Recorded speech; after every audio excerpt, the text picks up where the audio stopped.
Hey everyone, this is Pete. Welcome back to Atari A to Z, a series of short playthroughs of Atari 8-bit games, some which I grew up with and some which are new to me.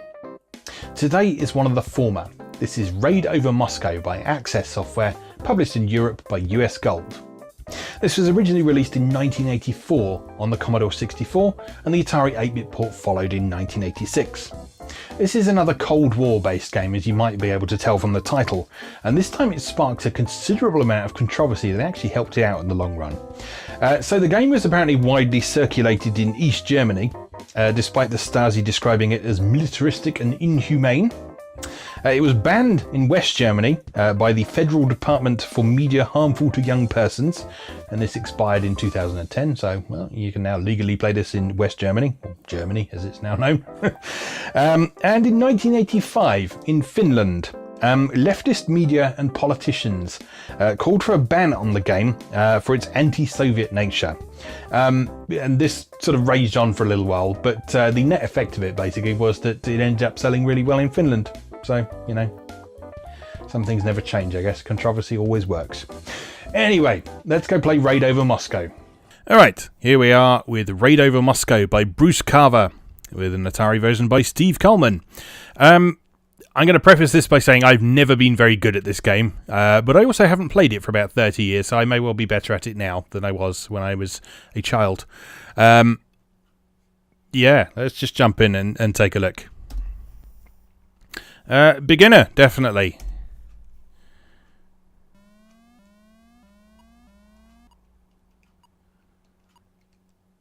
What do we do? I don't remember. There we go. Press the spacebar, and then what you have to do is fly this bastard out of the doors of your space station. However, you have to fly it using turn and thrust controls, and you know what I'm like with turn and thrust controls. Why aren't the doors opening? Oh, because you have to open them yourself with the spacebar, that's why. But they only stay open for a short period. Right, let's try that again without being quite so embarrassing about it. I've got a whole 5 minutes until the missiles hit their target. Alright, there's one. I'm going to send some more out. Because what you can do in this first stage is you can send several ships out. And that means they will... Oh, bollocks. That means they will all be ready and available to use in the subsequent stages of this game.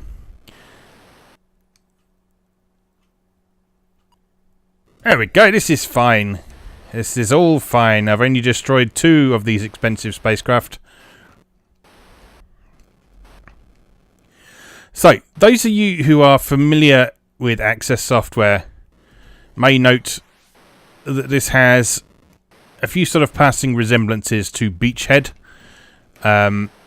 which is a very similar concept, but with very different execution and very different sort of component minigames. But it was the same idea. It was a sort of depiction of war through a series of distinct minigames.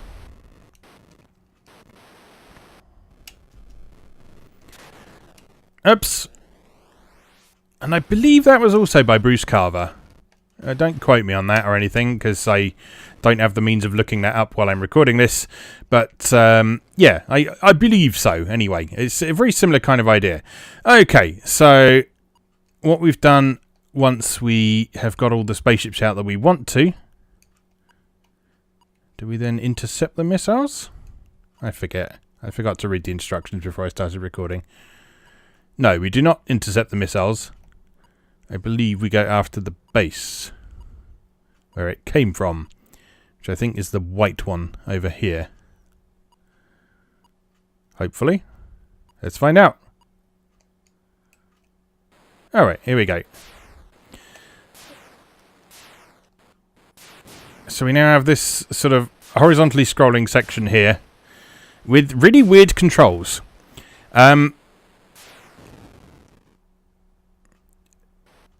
So what you have here is you push up and down to change your altitude, Zaxxon style. In fact, the graphics in this do look rather Zaxxon-ish, don't they?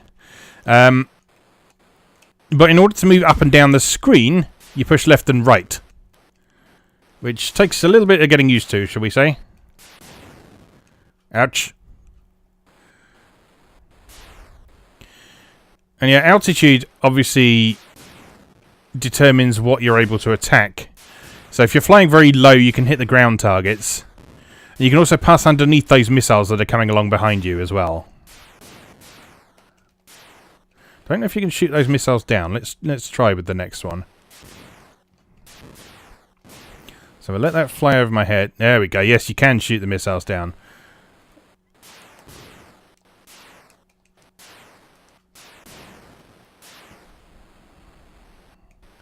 And then obviously you can fly over trees. We land here? Or do we just keep flying? Oh, we can blow up some planes on the ground. That's good. We seem to have run out of scenery. Okay. Alright, so we now have the next stage where we have to destroy this base here by, I think, shooting stuff into the little holes.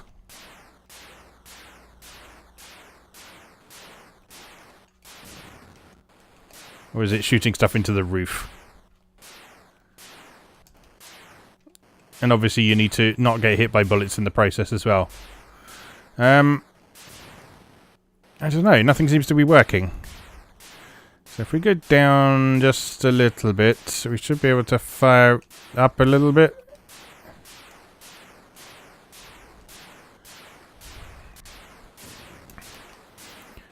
Again, you have to bear in mind your altitude in this point.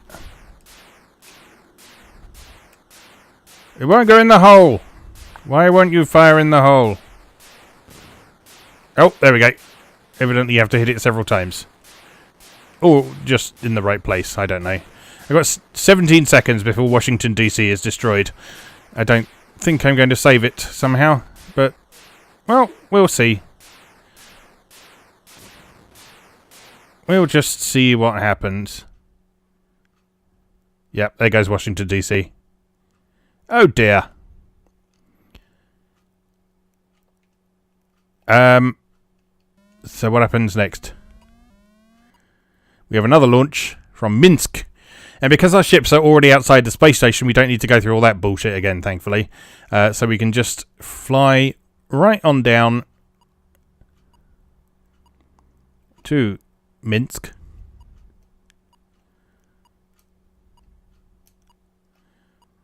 And do it all over again.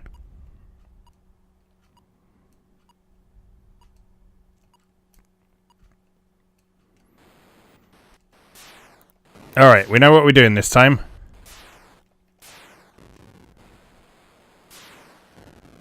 Oh, no. No, we don't. The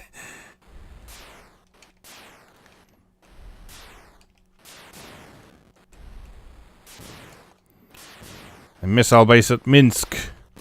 Guarded by its impenetrable barrier of trees and cylindrical things.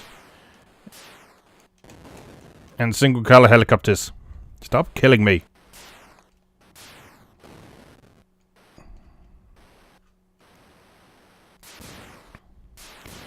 At least you can sort of learn this, I think. It does seem to be the same pattern of things every time rather than just randomly generating some scenery. I do wish the missiles had a shadow underneath them though, like your ship does. So you can use the shadow to judge how high your ship is. Oh no! But you can't do the same to judge how high the missile is. You just know that if you're flying low enough, then it will go over your head. And that would be especially helpful with the helicopters, I think, as well. Although I guess all you need to do is sort of match your vertical position on screen with them. Because if you look, that missile flies for us. But also,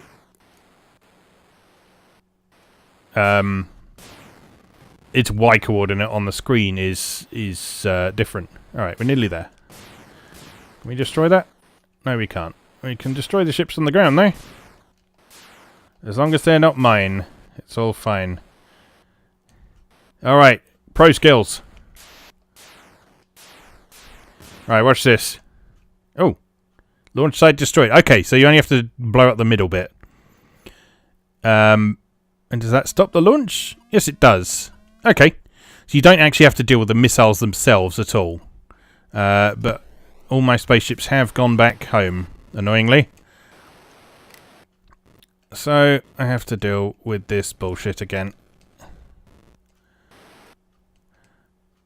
There we go. Beautiful skills. As a kid, I could never do even this first bit. So like that second and third bit, the reason why I'm sort of having to work things out as I go is because I don't think I've ever played those sections before. Still, got plenty of time. And 3 whole ships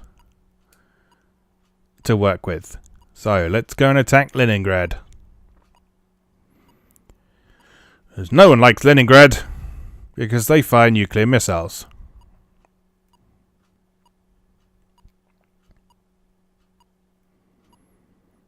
Yeah, I remember this game being really well received back in the day, along with Beachhead and its sequel. I liked Beachhead 2 a lot. I didn't like Beachhead 1 quite so much, but partly because I don't feel like I understood it quite as well as I understood Beachhead 2. But they're all quite similar in terms of presentation and execution. So they're all sort of several mini-games depicting various aspects of war.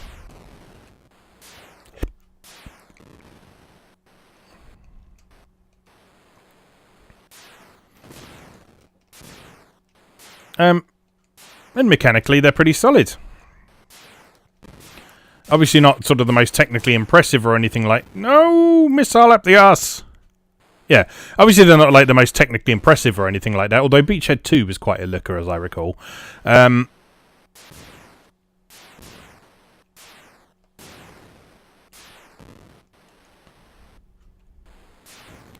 But, I mean, the visuals get the job done. They're clear, you can see what's going on, and that's the important thing in an action game like this.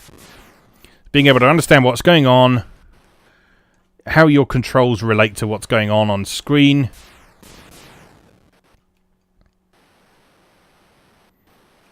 And visually judging your progress. This sequence is the same every time, regardless of the missile base you're attacking, isn't it? I think. That's a bit of a shame. Would have been nice to sort of have some... What did I even crash into there? Oh well. Yeah, it would have been nice to see some sort of unique surroundings. For each missile silo.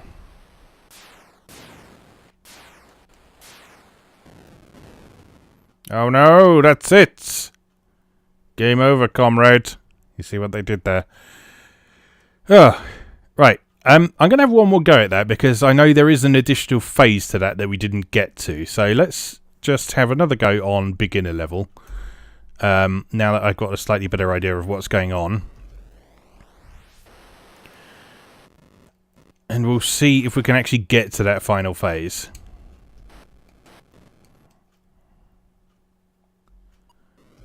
Okay. So the reason why you might not want to take all of your ships outside at once is because, one, it's risky to do that. As we've already seen, you can crash on your way out of here quite easily. And two, because it takes time. So like the longer you spend getting these ships out of the space station, the less time you have to deal with the silo. Unfortunately, we seem to be getting into a fairly decent rhythm here, so... Yeah, look at that, getting cocky now.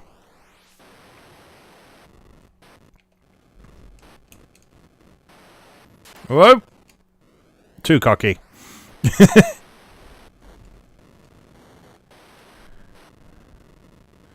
Ah!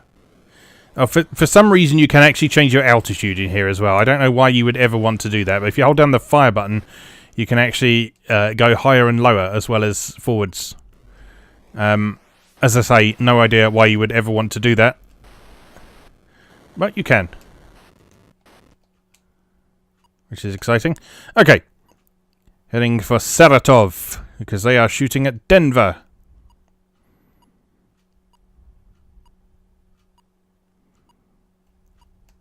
Yeah, as I've spoken out, yeah. Start again. As I've said a few times on this series, this period of time, the Cold War was obviously going on. So, video games were used fairly extensively as a means of exploring feelings and hypothetical situations about the Cold War. So we've already seen games like Final Legacy was one such example. This is obviously probably the most explicit example I've seen of exploring the idea of the Cold War and the threat of nuclear war. And we talked about how this attracted controversy from leftist politicians and groups in Finland. But as always, we know that controversy sells.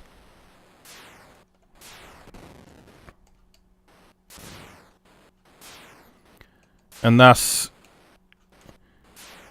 people getting upset about this... Oh no, that was idiotic. Yeah, people getting upset about this just meant that it sold much better than it would have done otherwise, especially in those territories where the people were getting the most upset. So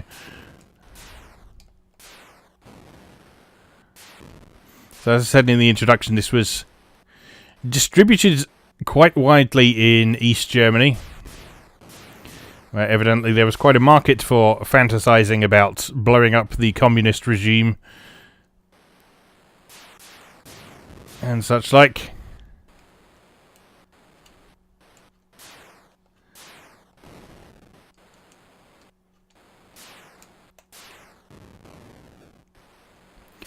Kind of surprising that West Germany considered it to be harmful to young people, but I mean, over the years they've made some really weird decisions generally.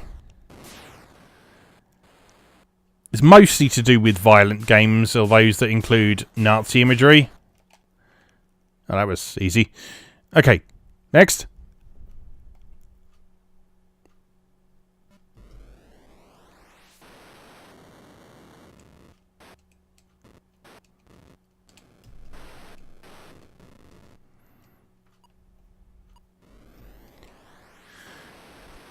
Yeah, so mostly to do with Nazi imagery, stuff that gets banned in Germany, and occasionally sexy stuff as well. Obviously, that's not really an issue here, but yeah, despite Germany's reputation for like pornography and stuff like that, there's still like certain sexy games that you can't get in Germany, but it's mostly gory stuff. Or things that kind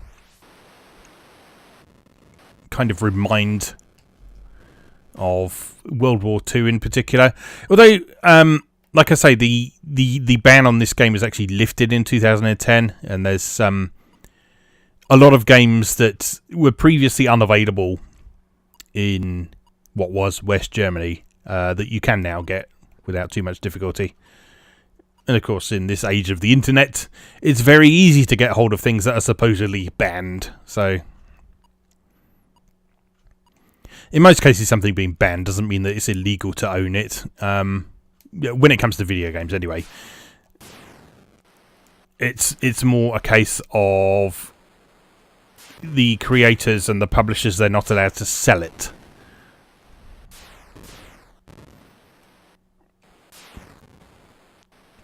And so in the case of the few games that have been quote-unquote banned over here in the UK, there is nothing stopping you importing a copy from elsewhere, assuming you have the means and or the knowledge to play it. So the most recent example I can think of where that happened was Omega Labyrinth Z for PlayStation platforms, which was refused classification by the BBFC, which tends to be described as banned when people write about that sort of thing. But yeah, there's nothing stopping you from picking up... That was a lucky shot, wasn't it? Yeah, there's nothing stopping you from picking up that game from another source, like buying the Japanese version or an Asian version and so on. The only downside in that situation specifically is that despite the work having been done on a localization, as far as I'm aware, there's no English version of that. So you would need to actually know Japanese in order to be able to enjoy that. And I'm getting distracted by the thought of booby RPGs. And I'm crashing my spaceships in the process. United States Space Force clearly has a problem with horniness.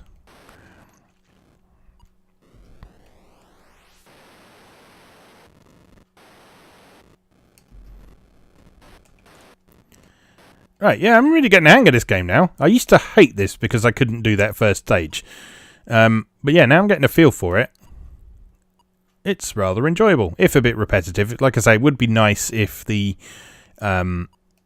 scrolling stage leading to the missile silo was a bit different each time. But, well, we take the rough with the smooth. We deal with the limitations of the day. I don't know if that was a memory issue or just they decided they didn't want to, or indeed if the harder difficulty levels add a bit more variety. Maybe after we're done with this playthrough, we will take a quick look at Suicidal level and see what difference that makes to the experience. I'm guessing the main thing will be tighter time limits. So the suicidal option will force you to make much more difficult decisions, particularly in that space station phase of how many ships you get out. Oh no!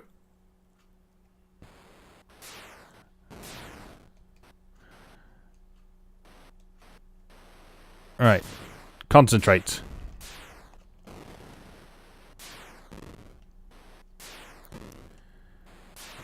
The fate of the world is in my hands. The fate of my small blue spaceships is also in my hands. Why are they always blue? I'm thinking about it. I was playing Gravitar last weekend. And that was the little blue spaceship that could. And it's true here as well. I guess blue is a colour that's associated with sort of friendly. So like if you've ever played like a flight sim or something that has an IFF system, a friend or foe system, blue is usually the colour that's used to denote friendlies.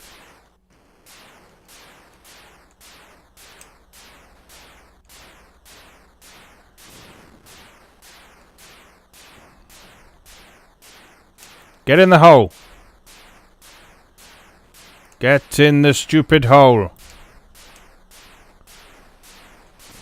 There's my video title right there. Oh, come on.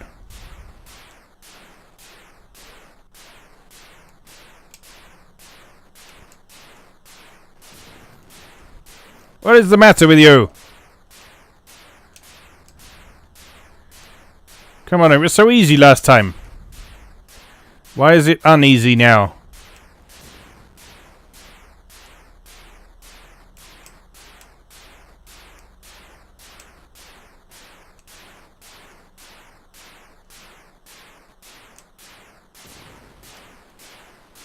Let's try shooting something else.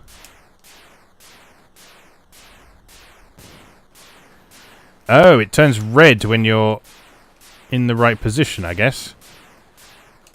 Oh. There we go. Okay, so you don't have to do that completely blind. Not blind, but you know what I mean. Oh, approaching Moscow. This is exciting. Strangely, the path to Moscow looks very much like Oh dear, I crashed. Strangely, the path to Moscow looks very much like the path to Leningrad, and indeed all of the other places.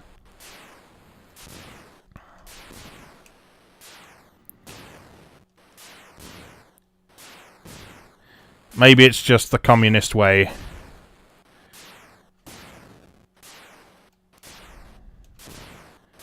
You know, the idea of... I don't know. I'm not even going to attempt to understand that ideology. I've crashed again!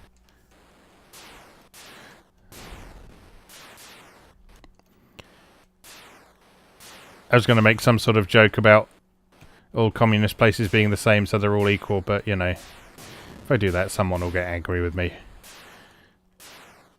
And I don't care enough.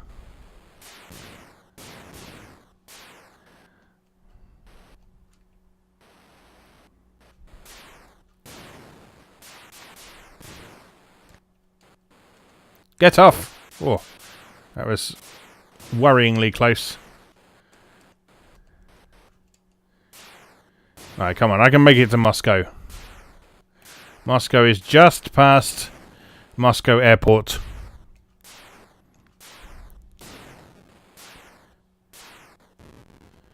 And here we go. I can't remember what you do here. You have to shoot stuff into the holes, I think. Okay, right, so you chain... Oops. You change the distance you're firing by pushing up and down on your joystick here. And it will say fire at the bottom of the screen when you are in the right position to hit one of the targets. So it looks like you're trying to get rid of those, all those things that look like A's, while not getting shot. Okay, so just the top ones left to go now. Fire! I think we're blowing up the Kremlin here, I believe. Because that seems like a productive thing to do. What else have I got to shoot then? Oh, I got to blow the doors off as well. Oh no, don't shoot me. Ah, there's a tank. I'm gonna die.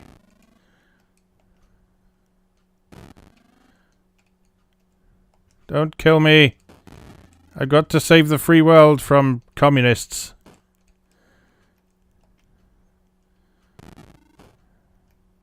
Okay, now what? Middle one still? Or have I got to kill the tank? Oh, I killed the tank. I'm the best. I am king of the bazookas. I don't know what else I'm supposed to be shooting though. Ow.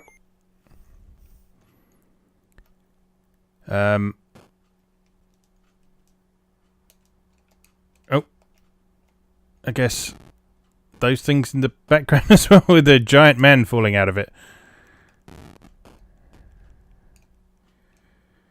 And then, presumably then, also the things that are shooting at me from the side.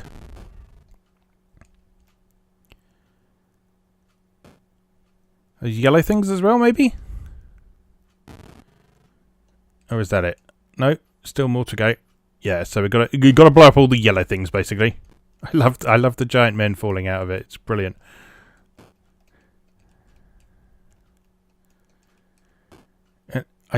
And I really like how they bother to put the fire helper in there. That's so generous. That's not something that a lot of games would have bothered to put in for you. Uh-oh, another tank. Am I not lined up properly? Oh, fire. Yeah, there would have been a lot of games that would have just expected you to figure out the positioning and that sort of thing for yourself. Just based on trial and error. And that would have been very frustrating. Ooh, fire.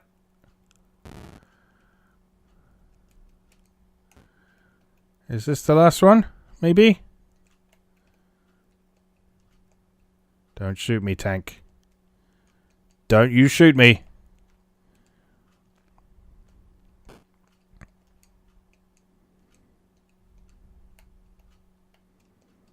I can't find this one.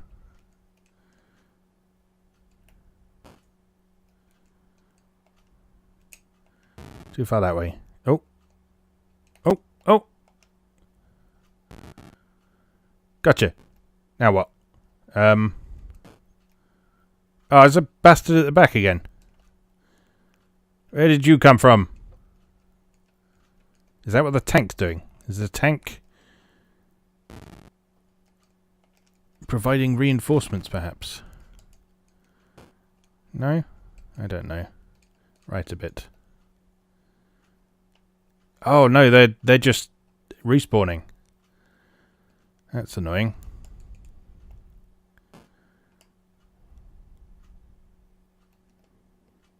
Do I have to blow that middle door up? So hard to tell. Oh, dead. 4 men left. Come on, I can do this. That's much too far. Oh, what even got me there? Right, let's deal with these buggers.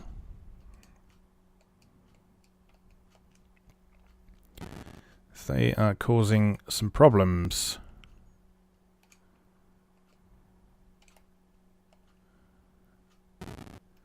Alright, you get out of here. And... too far.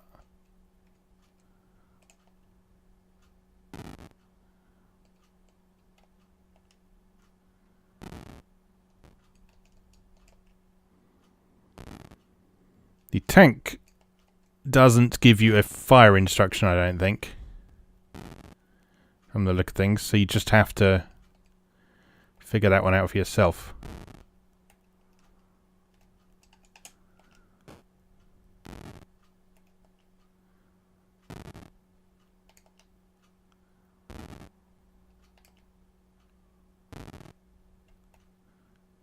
I don't know what I'm supposed to be shooting. Do I also have to blow up the things at the side? The towers? Doesn't look like it. Ow.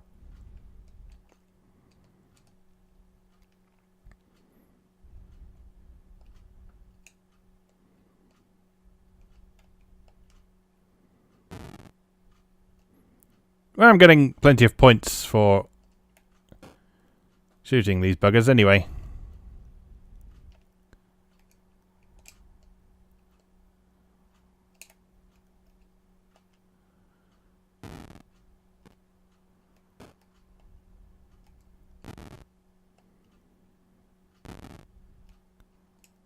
I don't know. Do we have to get it in one of the holes, maybe?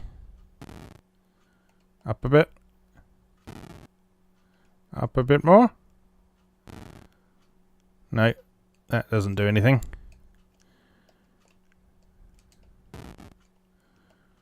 Oh, this is so confusing. I wish I'd read the instructions. Stop shooting me with bullets I can't see. That's really irritating.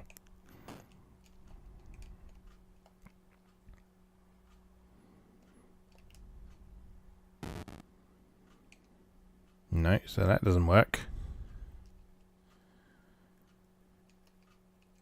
Oh, I don't know what to do anymore. Alright, you can die horribly.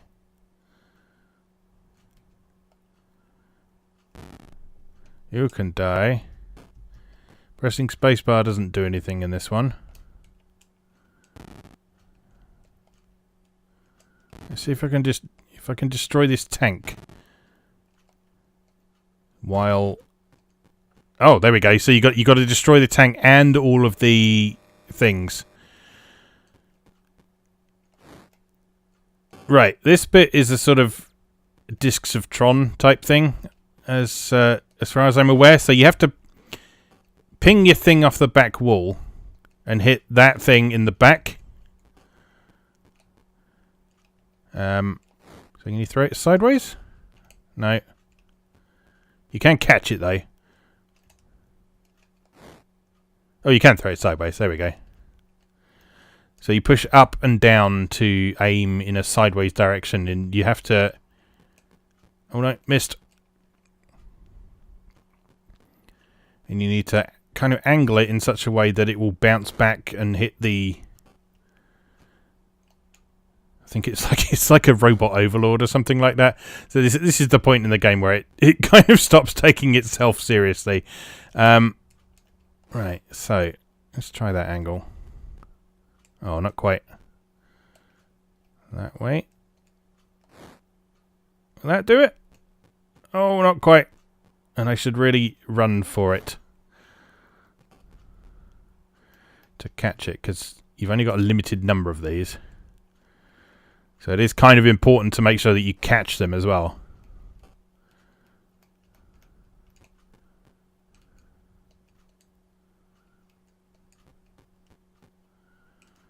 Oh, this is going poorly. At least there's no time limit. The only limit you've got is the number of discs. Stop moving. You're making this very difficult.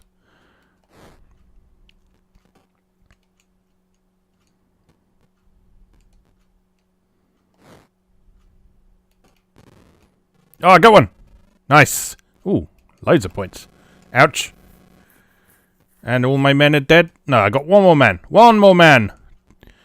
One more man to save the day.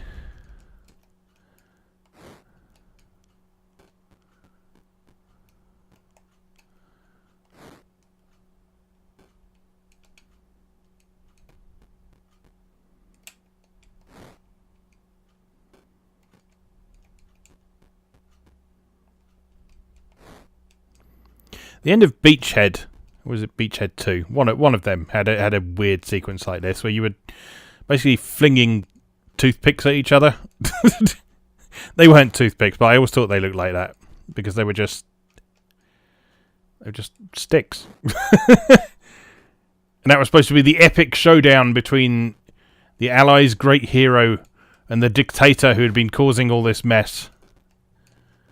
And they were just chucking sticks at each other across a bridge. Okay, well, I believe that's the whole game. I don't know how you actually finish that last stage, but I assume you just have to kill a bunch of robots. But anyway, that was Raid Over Moscow. Yeah, I like that game a lot more than I used to. Let's put it that way, largely because I apparently know how to play it now. Oh, I was going to have a quick look at Suicidal mode, wasn't I? So let's do that quickly before we wrap up for today. So Suicidal, we have fewer ships to begin with. Oh. Okay, so in Suicidal mode, you do have to pay attention to your altitude as well, because if you hit the floor, you will explode. Alright. You're on, game. Oh, and those doors don't last for very long either. Yeah, this is much harder already.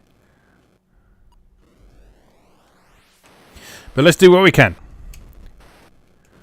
The world is counting on us and our 3 ships. Okay, so the time limit doesn't seem to be much tighter. I think you had about 6 minutes on beginner mode, so it is slightly tighter, but not by very much.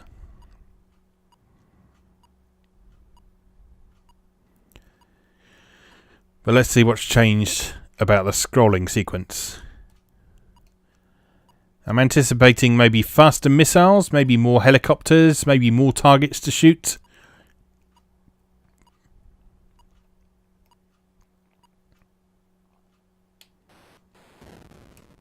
Oh, whoops. Oh. And the fact you can crash into the ground. So, don't do that. No, it's the same level layout, though. And those missiles don't seem to be going any faster. I think the main added difficulty here is the fact you can't just skim along the ground like you can in the beginner level. Because if you hit the ground, you die. Which is nice.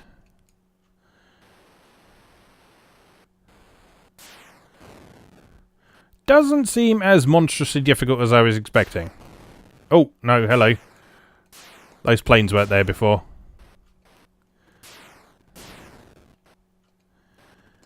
Okay, so they're new. That's a new element, and they shoot at you as well. But when you're dealing with them, you don't have to deal with the helicopters at the same time, so... Okay, so in this phase, their rate of fire is much higher. And the plane that comes to defend is also quite a bit faster. Okay, one ship remaining. Watch this. Here we go. Here we go. We're going to save the day. It's still the same number of missile silos to deal with, though.